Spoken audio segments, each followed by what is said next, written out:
বন্ধুরা, আজকে আমি মুগ কড়াই নিরামিষ করব। দেখুন, আমি তার জন্য প্রথমে মুগ কড়াইটা সেদ্ধ করে নিয়েছি। এদিকে আমি নিয়ে নিয়েছি আলু, টমেটো কুচি, 3টে লঙ্কা ছিঁড়ে নিয়েছি। এবার ফোড়নের দিকে গোটা জিরে, 2টো লঙ্কা, একটা তেজপাতা, একটু আদা বাটা। এদিকে আমি একটা বাটিতে জিরে 1/2 চামচ, হলুদ 1/2 চামচ, লবণ পরিমাণ মতো নিয়ে নিলাম। নিয়ে রেখে দিলাম। এবার ওদিকে যাচ্ছি আমি, কড়া গরম হয়ে গেছে, তেল দেবো। এবার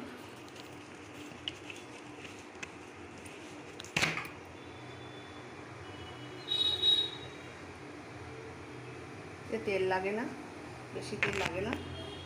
নিরামিষ এটা খুব ভালো, আপনারা করে দেখবেন, খুব টেস্টি হয়, খেতেও ভালো হয়।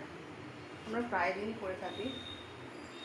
এবার আমরা কড়ার মধ্যে লঙ্কা দিলাম, তেজপাতা দিলাম, গোটা জিরে দিলাম ফোড়নে।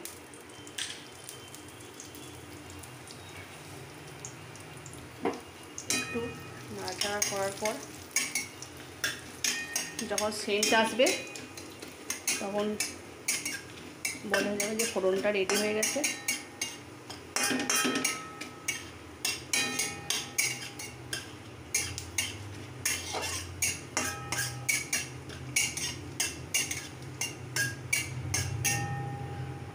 বন্ধুরা, আমার ফোড়নটা রেডি হয়ে গেছে।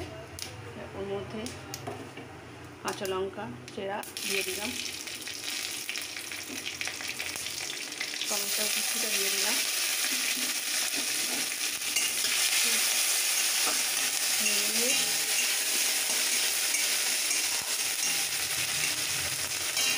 ওর মধ্যে আলু কুচিগুলো দিয়ে দেবো।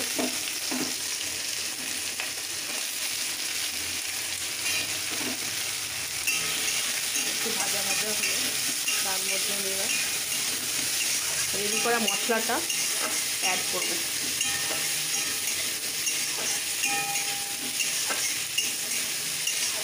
একটু ভাজা ভাজা হওয়ার সময় দিই।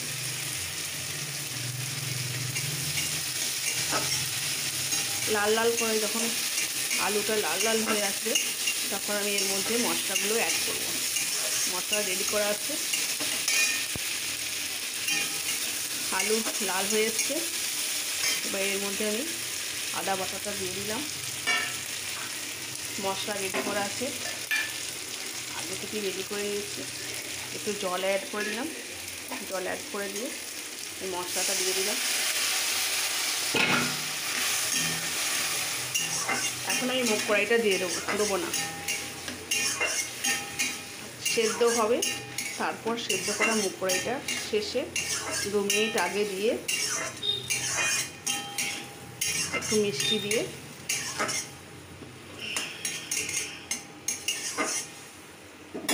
নাও। এখন আমি এর মধ্যে জল অ্যাড করি পরিমাণ মতো, সেদ্ধ হতে দিই 10 মিনিট, তারপর আমরা ফিরে আসি। দেখুন বন্ধুরা, এবার ফিরে এলাম, দেখি সেদ্ধ হয়েছে কি আলুটা আমার। এইবার আমি দেখি সেদ্ধ হয়ে গেছে, দেখে মনে হচ্ছে সেদ্ধ হয়ে গেছে, আলুটা রেডি হয়ে গেছে। এবার আমি ওতে মুগ কড়াইটা অ্যাড করে দিলাম। সেদ্ধ করা মুগ কড়াই আগেই সেদ্ধ করে নিয়েছি।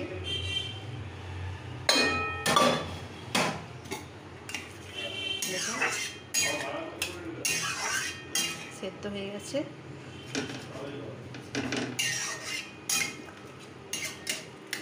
কাঁচা লঙ্কার ঝাল আমরা খাই, গুঁড়ো লঙ্কাটা আমরা বেশি খাই না, প্রয়োজন হলে তবে খাই, না হলে কাঁচা লঙ্কাই আমরা তরকারি খাই। এটা করে দেখবেন আপনারা, খুব ভালো লাগবে। নিরামিষ আমরা শনিবার বৃহস্পতিবার নিরামিষ করি আমরা রাত্রিরে খাবারে, রুটির সাথে খুব ভালো লাগবে, খাবেন। আর যারা একাদশী করেন তারাও খাবেন, পেটটাও ভরে থাকবে। মুগ কড়াই খুব ভালো উপকার আছে। এবার ওটা আমার একটু সেদ্ধ হতে, আর একটু সেদ্ধ মুগ কড়াইটা একটু হালকা কম সেদ্ধ আছে, আবার একটু আমি চাপা দিয়ে দিই। দেখুন বন্ধুরা, দেখি হ্যাঁ সেদ্ধ হয়ে গেছে, রেডি হয়ে গেছে, দেখে মনে হচ্ছে দিয়ে গেছে। এর মধ্যেটা একবারে রেডি।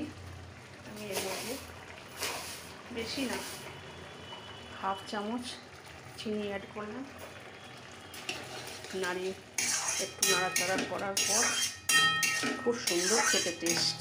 আমরা তো বারবারই খাই, আমাদের বাড়ি থেকে বলে যে ছেলে, আমার হাজব্যান্ড বলে ওই মুগ কড়াইটা করো না, মুগ কড়াই রেসিপিটা খুব ভালো লাগে শনিবার আর বৃহস্পতিবার। বন্ধুরা রেডি হয়ে গেছে, এবার আমরা রুটির সাথে পরিবেশন করতে পারবো।